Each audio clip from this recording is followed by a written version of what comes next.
आज के इस वीडियो में हम लोग पढ़ने जा रहे हैं स्ट्रिंग्स के बारे में। तो स्ट्रिंग्स कुछ नहीं, एक सीक्वेंस होता है कैरेक्टर्स का। ठीक है, ये सीक्वेंस कैसा भी सीक्वेंस हो सकता है, ज़रूरी नहीं कि जो वर्ड एक सही मीनिंग दे वही एक स्ट्रिंग हो।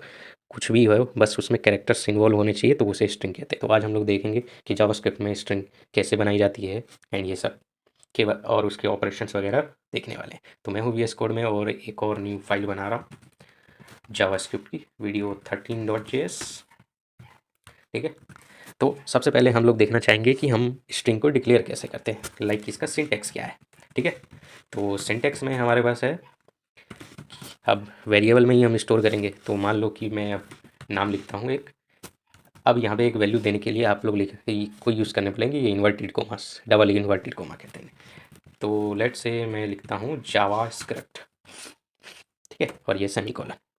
ठीक है, या आप ऐसे कर सकते हो या फिर ऐसे भी कर सकते हो, let name 2 is equal to, इसे 1 कर देते हैं।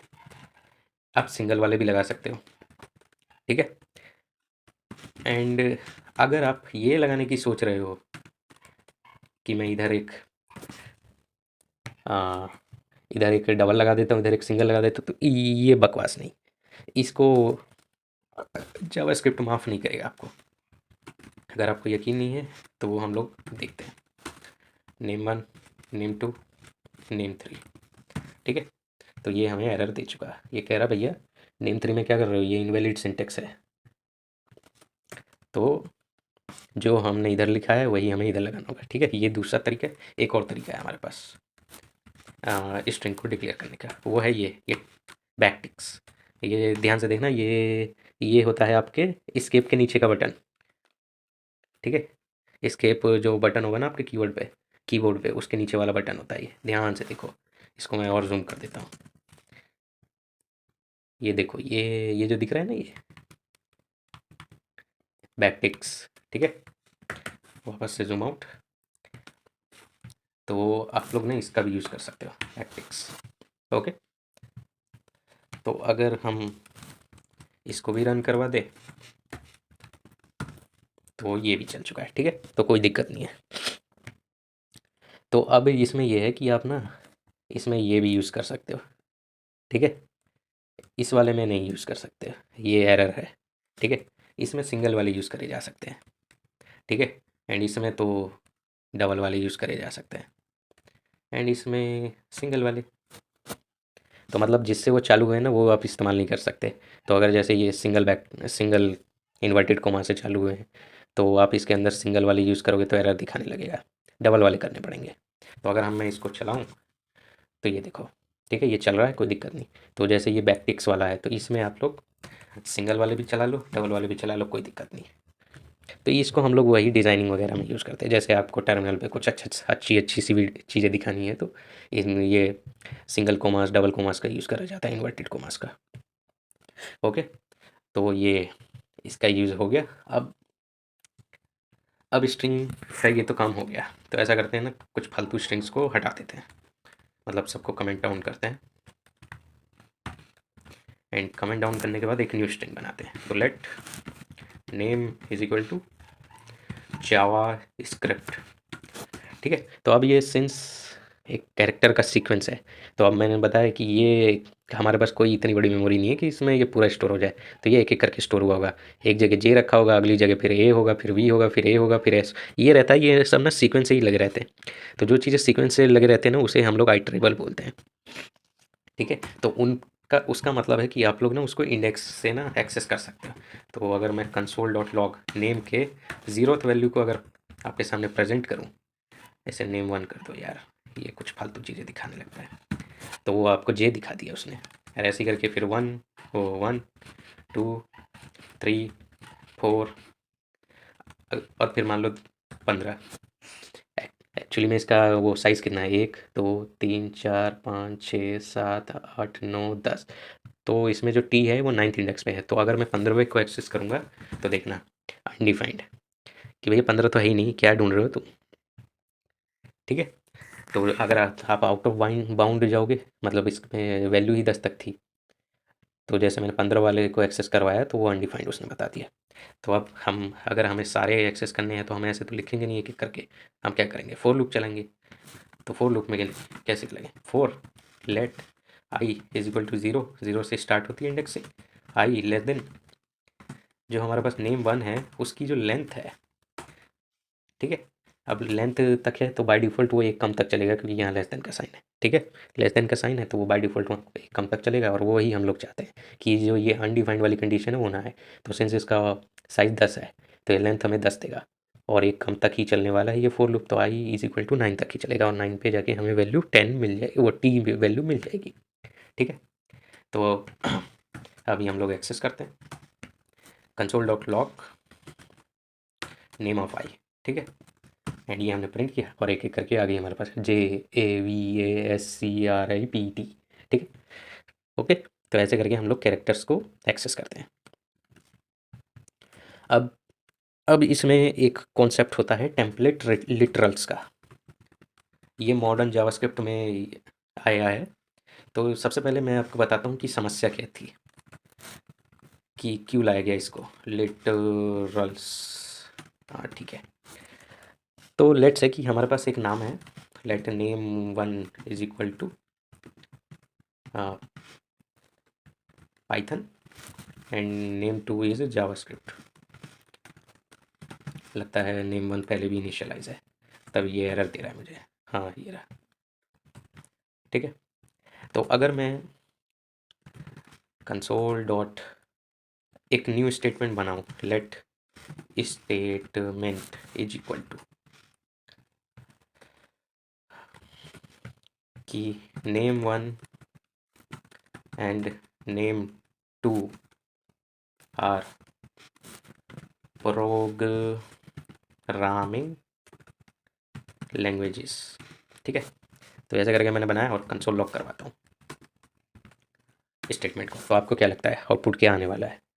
अगर आप लोग ये सोच रहे हैं कि आउटपुट आएगा name one and name, spelling गलत है, name two are programming languages, तो आप सही सोच रहे हैं, आउटपुट वही आएगा। आउटपुट वो नहीं आएगा कि Python and JavaScript are programming languages.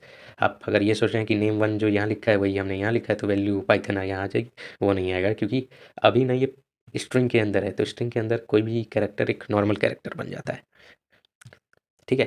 तो अब हम लोग चाहते हैं कि नहीं भाई, हम यहाँ नेम वन नहीं चाहते, हम ये ना एक वेरिएबल चाहते हैं जिसमें जो हमने वैल्यू रखी होगी वो हम चाहते हैं यहाँ पे कि वो इस स्ट्रिंग में दिखे। तो उसी के लिए लाया गया हमारा टेम्पलेट लिटरल्स। अब इस काम को एक तो आप ऐसे कर सकते हो, मतलब कैसे करोगे अगर नॉर्मली करना होगा हमें तो हम करेंगे statement one name one plus करेंगे एंड फिर प्लस करेंगे नेम टू, फिर प्लस करेंगे हम लोग ये आर प्रोग्रामिंग लैंग्वेजेस, ठीक है। तो ये अगर मैं इसको प्रिंट करवाऊँ तब आ जाएगा हमारे पास, अरे स्पेसिस का भी ध्यान रखना पड़ता है यार, देख रहे हो कितनी समस्या है। तो यह अब आ गया Python and JavaScript are programming languages, ठीक है। तो ये देखो, ये यही करने में हमें कितनी मुसीबतें झेलनी पड़ी। तो अब ना एक तरीका लाया गया जिसमें हम लोग इसी को उठाया हमने, मतलब जो नॉर्मल स्ट्रिंग आपकी बनने वाली है वही रख लिखो, ठीक है। अब ये जो है इन्वर्टेड डबल इन्वर्टिस कोमा इसको हटा दो और बैकटिक्स लगाओ। बैकटिक्स वही जो escape बटन के नीचे जो रहता है वही बटन, उसमें एनक्लोज करो अपनी स्ट्रिंग को। तो अभी ये भी एक स्ट्रिंग है, ये तो आपको पता है, ये मैंने ऊपर ही बताया आपको यहाँ पे ये, ठीक है। और अब जैसे आपको नेम वन एक एज अ वेरिएबल यहाँ ट्रीट करना है, ये नॉर्मल स्ट्रिंग नहीं, तो आपको इसको ना करली ब्रेसिस के अंदर पैक करना और करली ब्रेसिस के आगे डॉलर लगा देना। ध्यान से देखो, ठीक है। जो भी आपका जिस भी वर्ड है जैसे नेम टू है, तो अगर आपको इसे एज अ वेरिएबल ट्रीट करवाना है तो आपको इसे करली ब्रेसिस में बंद करना पड़ेगा एंड इसके बाहर डॉलर लगाना होगा। अब जब आप ऐसे करोगे तब ये ऑटोमेटिकली जब ये स्ट्रिंग जनरेट होगी, जब स्टेटमेंट टू में वैल्यू असाइन करी जाएगी तो ये देखेगा अच्छा नेम वन एक वेरिएबल है, तो देखो नेम वन की वैल्यू क्या है, तो पाइथन, पाइथन डालो, फिर ये आगे बढ़े एंड पाइथन एंड, फिर ये नेम टू एक वेरिएबल उसकी वैल्यू बताओ जावास्क्रिप्ट, तो नेम टू है वो Python and JavaScript R programming language, फिर ये वैल्यू ये स्टेटमेंट टू को असाइन कर देगा, ठीक है। तो अगर मैं इसको रन कर दूँ तो Python and JavaScript R programming language ये आ गया। अब एक और सवाल, लेट्स से कि मैंने नेम वन को, पहले तो ये पाइथन था, ठीक है, तो अब जावास्क्रिप्ट हटा के मैंने लिख दिया HTML। तो अब बताओ स्टेटमेंट 2 की जो वैल्यू है वो क्या आएगी। मतलब स्टेटमेंट 2 का क्या आउटपुट अब ये होगा HTML1 and JavaScript are programming languages, या फिर अब आउटपुट ये होगा HTML and JavaScript R programming language. मतलब नेम 1 की जगह HTML आएगा या फिर जो पुराना था पाइथन वो आएगा। क्या आएगा आपको क्या लगता है? मैं चाहूँगा आप थोड़ी देर के लिए वीडियो को पॉज करें एंड थोड़ा सा सोचें, जो भी आपके मन में आ रहा है उसको कमेंट डाउन करें एंड मैं आपको बताता हूँ कि क्या आने वाला है। और ये मैंने इसको रन किया तो अभी भी आउटपुट वही है, Python and JavaScript R programming language. मतलब नेम 1 की वैल्यू जो इसने यहाँ से उठा ली पाइथन, वही यहाँ पे रखी हुई है, ये वाली वैल्यू नहीं है। तो उसका कारण क्या है, मैंने अभी बताया कि जब स्टेटमेंट 2 में वैल्यू असाइन हो रही थी ना, उस टाइम नेम 1 की वैल्यू क्या थी? तो उस टाइम नेम 1 की वैल्यू पाइथन थी। तो बस वो वैल्यू यहाँ से उठ के आई एंड फिर नेम 2 की भी आ गई। तो यहाँ Python and JavaScript R programming language ये आ गए। तो ये ठीक है। तो स्टेटमेंट 2 बन चुका है। अब स्टेटमेंट 2 में एक स्ट्रिंग है जो लिखा हुआ है Python and JavaScript R programming language, ये है। ठीक है। अब आप नेम 1 को बदल रहे हो तो उससे कोई फ़र्क नहीं पड़ता, क्योंकि स्टेटमेंट 2 पे ये नहीं है एक्चुअली में, उस पे एक स्ट्रिंग ही है जिसमें लिखा हुआ है Python and JavaScript are programming languages. ठीक है। तो इसलिए आप अगर आपने वेरिएबल की वैल्यू बदल भी दी तो भी कोई फ़र्क नहीं पड़ता है। ओके। अब वो बात अलग है, आप ये स्टेटमेंट इनिशियल नीचे कर रहे हो, तो अब तो मैंने बताया नेम 1 की वैल्यू क्या थी इस टाइम, तो HTML थी, तो अब वो HTML ले लेगा, HTML and JavaScript R programming language. ठीक है। तो ऐसे करके टेम्पलेट लिटरल्स का यूज़ करा जाता है। आई होप ये इसमें आपको सब कुछ क्लियर होगा। अब इसके बाद हमारे पास होते हैं एस्केप सीक्वेंस। ठीक है। एस्केप सीक्वेंस, लेट्स से कि आपको ना प्रिंट करवाना है ये ABC, ABC, ये आपको प्रिंट करवाना है। ठीक है। तो इसको कैसे प्रिंट करवाओगे? अगर आप सोच रहे हो कि हम लोग तो यूज़ कर ही सकते हैं, तो जैसे अगर मुझे सिंगल वाला करना है तो मुझे डबल लगाना पड़ेगा और फिर मैं लिख देता हूँ ABC कोलन ABC। ठीक है। अच्छा हाँ, ऐसे तो यूज़ कर ही सकते हो आप, ये तो आ ही जाएगा। ठीक है। पर इसमें मैं चाहता हूँ कि जैसे अगर आपको ना ऐसे यूज़ करना है, अब बताओ कैसे यूज़ करोगे? तो मतलब हम लोग चाहते हैं कि ये जो इसको ये पढ़ रहा है ना, ये इसकी तरह इसको ये ऐसे ना पढ़े, कुछ नॉर्मल पढ़ ले। तो इसके लिए हम लोग ये फॉरवर्ड स्लैश, इसे पता नहीं फॉरवर्ड ही बोलते हैं क्या बोलते हैं, देख लो आप सिंबल देख लो बस। तो जब आप ऐसे लिखते हो ना, तब ना जो इसकी नॉर्मल प्रॉपर्टीज़ होती है, जो मतलब जो यहाँ पे जो इसको एज अ पावर देती है कि किसी भी कैरेक्टर को स्ट्रिंग बनाने की, उसको हटा दिया जाता है, वो हट जाता है। अब ये एक नॉर्मल बस एक कैरेक्टर है। ठीक है। तो अगर मैं इसको भी प्रिंट करवाऊँ तो भी वही वैल्यू आएगी। ओके। तो इसका इस्तेमाल हम लोग ऐसे करते हैं। तो ऐसे करके मान लो आप पे यहाँ पे डबल है, ठीक है, एंड यहाँ पे भी डबल है, ठीक है, एंड यहाँ पे अगर आप सिंगल डबल लगा दोगे तो प्रॉब्लम है। तो इसको भी हम स्केप कर देते हैं, मतलब इसकी पावर हमने छीन ली कि भाई अब तू नहीं बना पाएगा स्ट्रिंग, तो अब हमारे पास ये आ गया। ठीक है।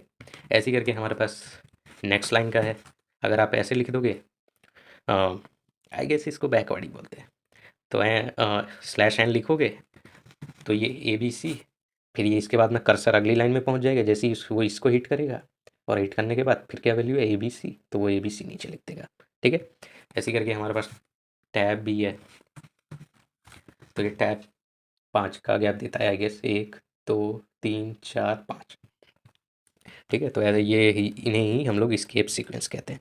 मतलब जो अगर हम इस पे लगाएं इन्वर्टिस कोमा पे सिंगल और डबल वालों पे, तो इनकी ये पावर खींच लेते हैं कि भाई अब तुम ये काम नहीं कर सकते हो। तो ऐसा करते हैं ना, एक और पे लगा के देखते हैं हम। ठीक है। तो मैं यहाँ टेम्पलेट लिटरल्स वाला यूज़ कर रहा हूँ, एंड यहाँ पे भी स्केप सीक्वेंस अगर मैंने लगा दिया तो ये इस पर भी काम करता है। ठीक है। तो वैसे अगर आप कभी भी स्ट्रिंग बनाए तो मेरे हिसाब से बैकटिक्स वाला यूज़ करें, जो ये है ना, ये वाला, इसी को यूज़ करें। ओके। तो आई होप आज की वीडियो में आपको सब कुछ समझ आया होगा। तो आज के लिए बस इतना ही, मिलता हूँ मैं आपसे नेक्स्ट वीडियो में। सी या बाय।